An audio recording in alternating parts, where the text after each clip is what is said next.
வணக்கம். திசைகளின் 10 மணி செய்திகள். நஜீப்பின் வீட்டுக்காவல் அரசாணை உத்தரவு விவகாரம் விவாதிப்பதற்கு பிரதமர் அன்வார் தயார்.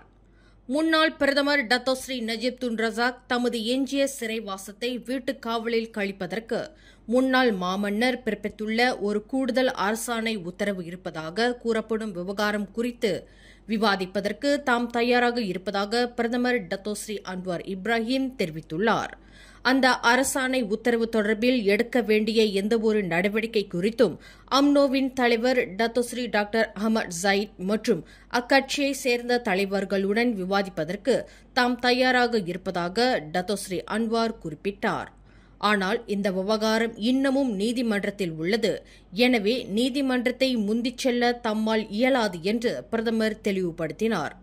நஜீப்பிற்கு வழங்கப்பட்டுள்ள கூடுதல் அரசாணை உத்தரவை உடனடியாக அமல்படுத்த வேண்டும் என்று அம்னோவின் 160 தொகுதிகளின் தலைவர்கள் நேற்றிரவு ஒருசேர பிரதமர் அன்வாரை வலியுறுத்தியுள்ளனர்.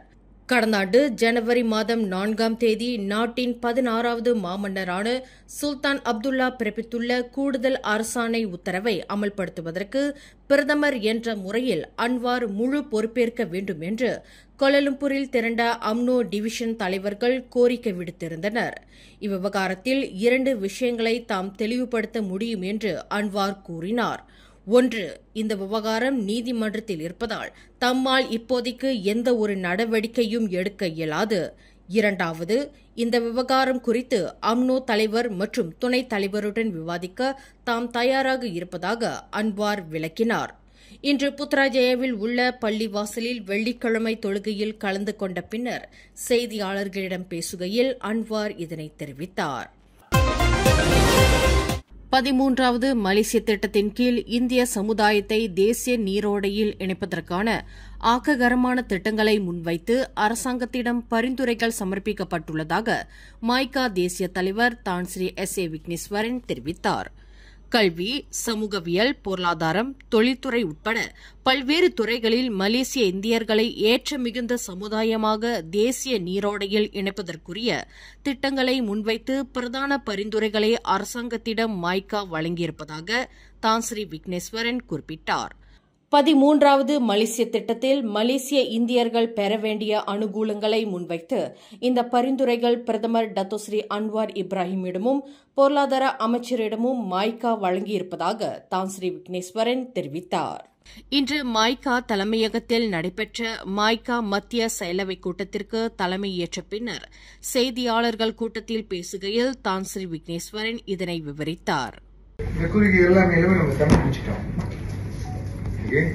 இதெல்லாமே அரசாங்கத்தை சொல்லி என்னங்க நம்மளோட சமுதாயத்தோட முக்கியத்துவ இது மாய்கா எங்களுக்கு படுதோ அது எல்லாமே இதெல்லாமே அவர்கிட்ட டிசம்பர்லேயே கொடுத்தாச்சு. 2 பேர்த்துக்கும் கொடுத்தோம். அதாவது எக்கனாமிக் மினிஸ்டரும் பிரைம் மினிஸ்டர்ஸ் டிபார்ட்மெண்ட். ஸோ இதில் நீங்க எடுத்துக்கிட்டீங்கன்னா இந்த 13வது மலேசிய திட்டத்தை இது அமலுக்கு கொண்டுட்டு வரன்னு அதை தான் நம்ம சொன்னோம். அதாவது இந்த இதை வச்சு எந்த மிட்ரா இது இந்த ரச்சாங்கம் பிளாஸ் அதுல கொண்டு வந்தா தான் அந்த சிறப்பான திட்டத்தை நம்ம பலன் அடையதான் நம்ம சமுதாயம் ஒரு உன்னத இடத்துக்கு கொண்டு போறாங்களா இது எல்லாமே தெரியுதுலாம் எங்களுக்கு. இந்திய சமுதாயத்தின் பிரதான நலனை முன்னிறுத்திய இந்த பரிந்துரைகள் வழங்கப்பட்டுள்ளன.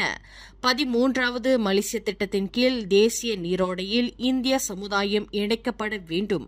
அதற்கு மைகாவின் இந்த பரிந்துரைகளை பிரதமர் கருத்தில் கொண்டு உரிய நடவடிக்கையை எடுப்பார் என்று மைகா நம்புவதாக தான் ஸ்ரீ விக்னேஸ்வரன் தெரிவித்தார். பள்ளி வேன் ஒன்று கவிழ்ந்ததில் அதில் பயணம் செய்த மாணவர்களில் 11 பேர் காயமுற்றனர்.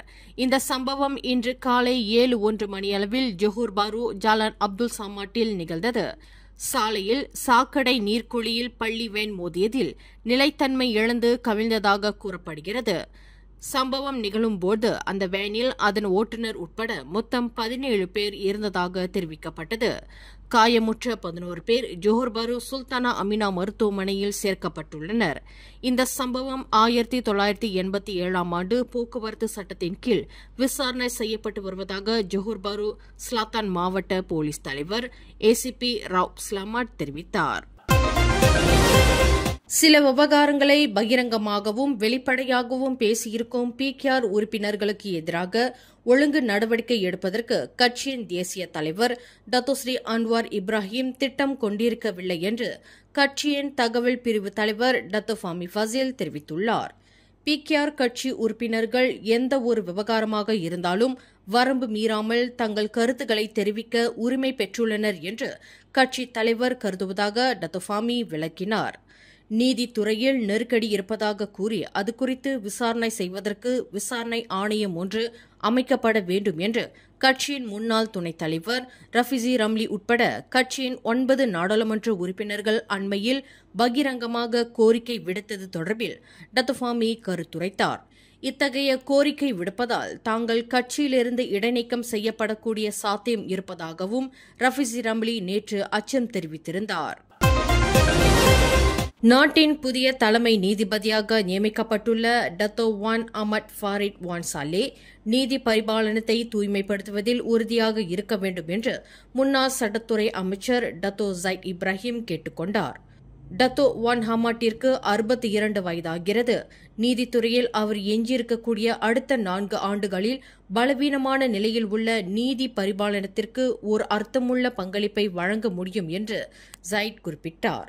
டத்தோ வான் ஹமாட் சட்டத்தை நிலைநிறுத்துவது மட்டுமின்றி நீதித்துறை அதிகாரத்தின் மீதான பொதுமக்களின் நம்பிக்கையை மீட்டெடுக்க வேண்டும் என்பதே பொதுவான எதிர்பார்ப்பாக உள்ளது என்று முன்னாள் கோத்தபாரு நாடாளுமன்ற உறுப்பினரான ஜைட் வலியுறுத்தினார்.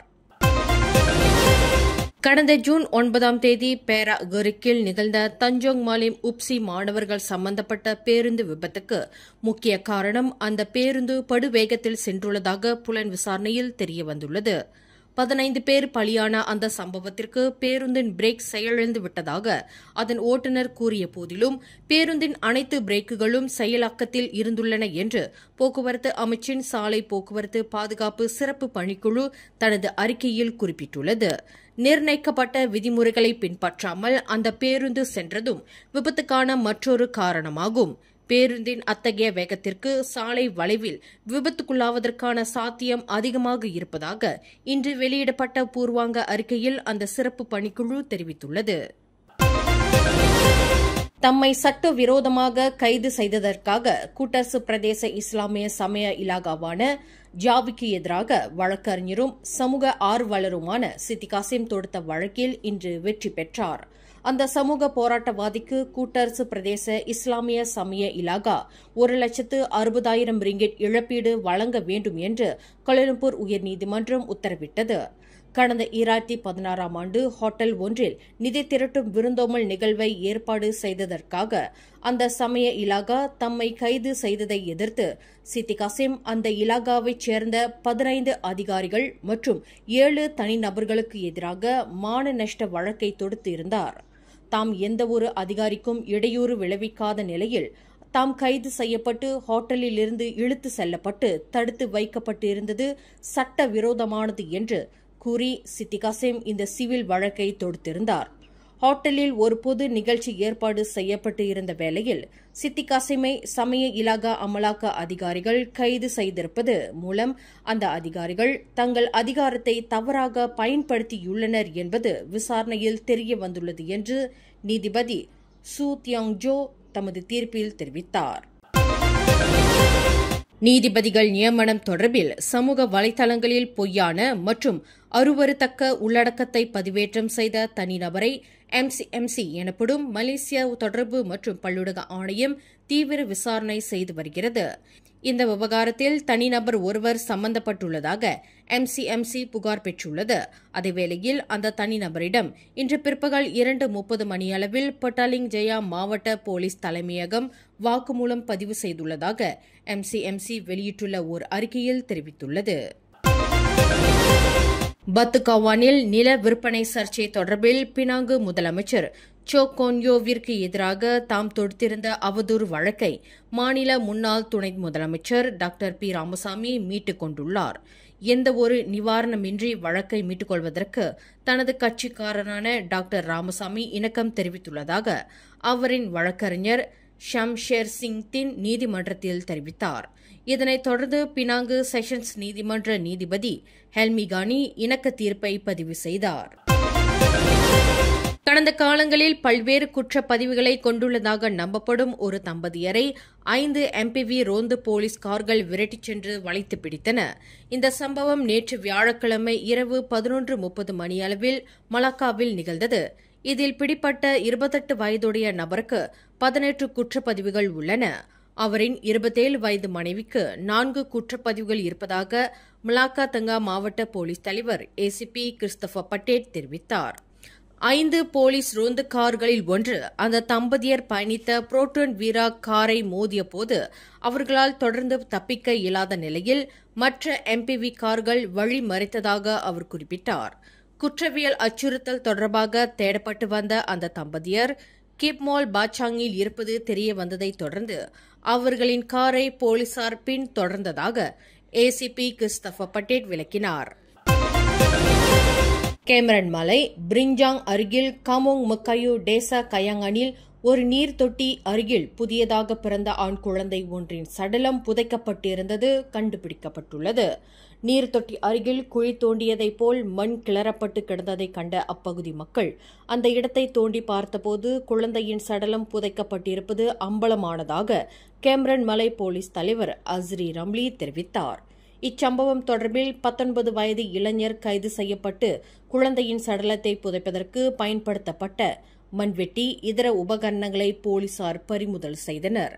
அந்த இளைஞர் தனது வளர்ப்பு அக்காளுடன் கொண்ட தகாத உறவினால் பிறந்த குழந்தையை மறைப்பதற்கு அதனை புதைத்திருப்பதாக பூர்வாங்க விசாரணையில் தெரிய வந்துள்ளது என்று அஸ்ரி ரம்லி குறிப்பிட்டார். கடந்த மாதம் பினாங்கு தாசேகுலோகோரில் 3 வீடுகள் தீயிடப்பட்ட நாச வேலைக்கு தாங்கள் கையாட்களாக செயல்பட்டதை பிடிப்பட்ட 2 ஆடவர்கள் ஒப்புக்கொண்டுள்ளனர் என்று பினாங்கு மாநில இடைக்கால போலீஸ் தலைவர் டத்தோ முகமது அல்வி ஜைனால் அபிடின் தெரிவித்துள்ளார். இந்த சம்பவத்திற்கு பின்னணியில் உள்ள 2 சந்தேக பேர்வழிகள் அடையாளம் காணப்பட்டுள்ளதாக அவர் குறிப்பிட்டார். எனினும் இது தொடர்பாக வர்த்தக குற்ற புலனாய்வு பிரிவு தொடர்ந்து விசாரணை நடத்தி வரும் அதேவேளையில் 2 கையாட்களை கூலிக்கு அமர்த்தியுள்ள அந்த 2 வட்டி முதலைகளின் பின்னணியையும் போலீசார் ஆராய்ந்து வருவதாக அவர் விளக்கினார். மேலும் செய்திகளை தெரிந்து கொள்ள கீழே இருக்கும் பெல் பட்டனை அழுத்துங்கள். உங்கள் மகிழ்ச்சியை வெளிப்படுத்த லைக் மற்றும் ஷேர் செய்யுங்கள். தொடர்ந்து திசைகளோடு இணைந்திருக்க சப்ஸ்கிரைப் செய்யுங்கள்.